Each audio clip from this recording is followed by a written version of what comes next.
एवं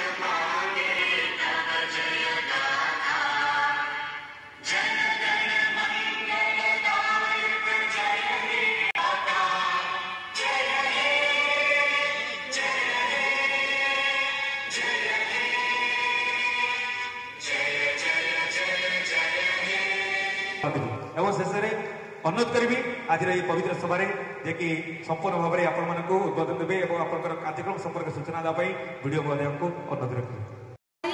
आज अंत्योदय गृह योजनार शुभारंभ होची माननीय मुख्यमंत्री हाथ में कलाहांडी जिले में समग्र ओडिशार 314 ब्लॉक रे आज उत्सव लहरी। आज आमे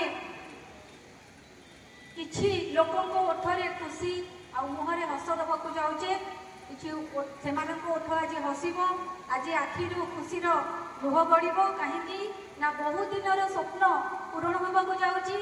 आज अंत्योदय गृह योजनार शुभारंभ जमती आपण मैंने जाथे ओडिशा सरकार सदा सर्वदा जरूरीकालीन व्यवस्था रे समग्र भारत वर्ष में गोटे अन्य परिचय सृष्टि करी भी एक जरूरीकालीन व्यवस्था सरकार करिसेंती। आपण समस्त मानव मुख्यमंत्री हाथ में यही अंत्योदय घर योजनार शुभारंभ करा पूर्व आपणकर अधिकारी हिसाब से मुझे 2 पद कहूँ आशा करी आपण मानक भल लगे। आपण मैंने जानती अल्प बहुत गीतरे कहवा को भल पाए से किछिटा शब्द माध्यम आज प्रोग्राम को व्याख्या अंत्योदय गृह योजना आज आनी खुशी दुखी रंगी रोगी सबुरी ओठरे हसर लहरी सबु गृह हेब सरग ठारू सुंदर बेसी घरे घरे हेब उत्सव नाही दुखर राति सुण सुण माँ माउसी बोले हुटी अंत्योदय गृह योजना आज आनी खुशी हरि बोल हुल हुली रे दिया आशीष धन्यवाद निय सरकार होइछि सपन साकार अंत्योदय घरर कहार सुख दुख रे होइछि पाके ठिया हमर सुण सुण माँ माउसी बोले हुटी धन्यवाद निय सरकार होइछि सपन साकार। धन्यवाद।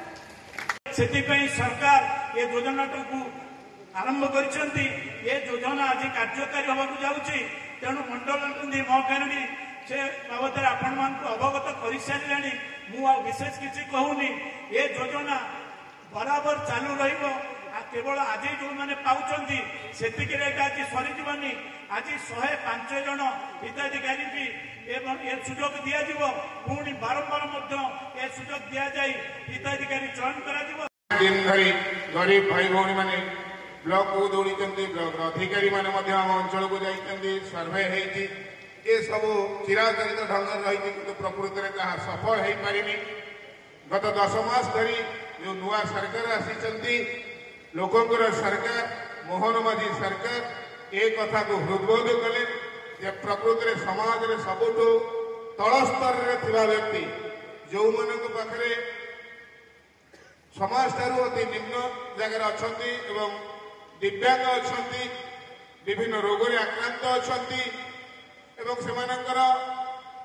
पिला छुआर से सक्षम होना जो मैंने रोजगारक्षम हो परिवार को चल पारे ये अनेक परिवार रही जाऊँगी जो मैंने प्रकृत में त्वरित बेग आवास योजना भर अंतर्भुक्त हमार आवश्यकता अच्छी जो मैंने समाज तल स्तर में रही जाऊँ से भिन्नक्षम लोक हूँ बा विडो जो मैंने विधवा लोक हूँ कि स्वामी परित्यक्ता कि विभिन्न रोग जो मैंने आक्रांत एवं भल होती से कैंसर हो HIV हो बा जो पक्षाघातकता कहुँ लेपर्सी कथा कहुँ समस्त परिवार को ये अंतर्भुक्त कराई। आज जहाँ खुशी खबर आम ब्लॉक प्रशासन एवं जिला प्रशासन को मु धन्यवाद देवी से मिलित प्रयास ଏବଂ ସମସ୍ତ ପିଆରଆଇ ବନ୍ଧୁ ଏବଂ ଯେଉଁମାନେ ସାମାଜିକ କର୍ମୀ ଅଛନ୍ତି ବିଭିନ୍ନ ଅଞ୍ଚଳରେ ସେମାନଙ୍କର ଯେଉଁ ପ୍ରୟାସ ସେଇ ପ୍ରୟାସରେ ଆଜି ଆମେ ପ୍ରଥମ ଥର ପାଇଁ ଆମ ବ୍ଲକରେ ଖାଲି ଏଠି ଗୋଟିଏ ବ୍ଲକରେ ହେଉନି 314 ଗୋଟି ବ୍ଲକରେ ଅନୁରୂପ ଭାବରେ ଅନ୍ତର୍ଦୟ ଗୃହ ନିର୍ମାଣ ଯୋଜନାର ଶୁଭାରମ୍ଭ ଆରମ୍ଭ ହୋଇଛି।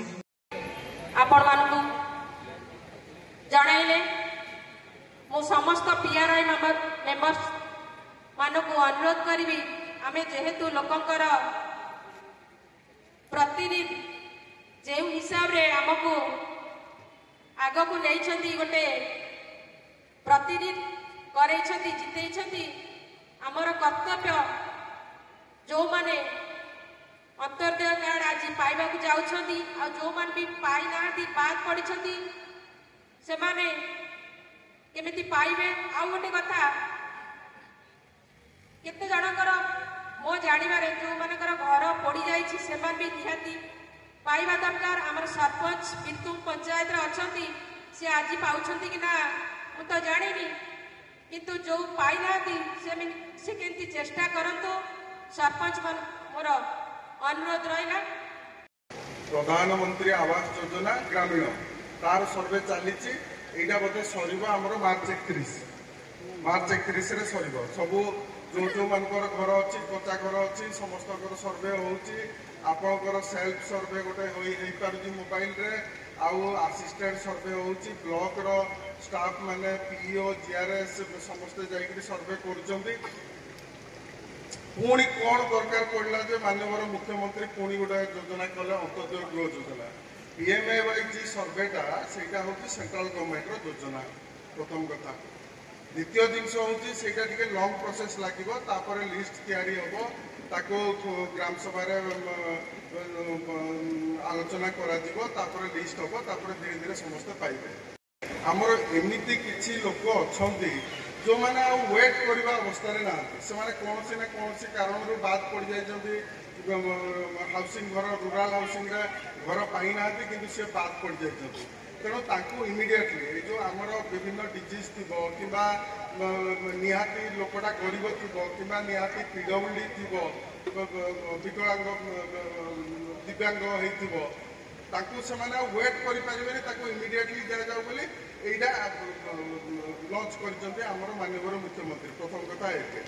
ଦ୍ୱିତୀୟ ଜିନିଷ ହେଉଛି ଅନ୍ତର୍ଦୟ। ତାକୁ ଅନ୍ତର୍ଦୟ କହିବାର ଅର୍ଥ ହେଉଛି ଗରିବର ତଳେ ଯେଉଁଟା ଶେଷ ଧାଡ଼ିରେ ଯିଏ ପଲିଥିନ୍ ଗୋଟାଉଛି କିମ୍ବା ନିହାତି ଖାଇବା ଲାଗି ପାଉନାହିଁ ଭୋକରେ ଉପାସରେ ରହୁଛି ତଳ ଲୋକଟାକୁ ପାଇବା ପାଇଁ ଟାର୍ଗେଟ କରିକିରି ଆମର କରିଛନ୍ତି ଏଇ ଯେଉଁ ଅନ୍ତର୍ଦୟ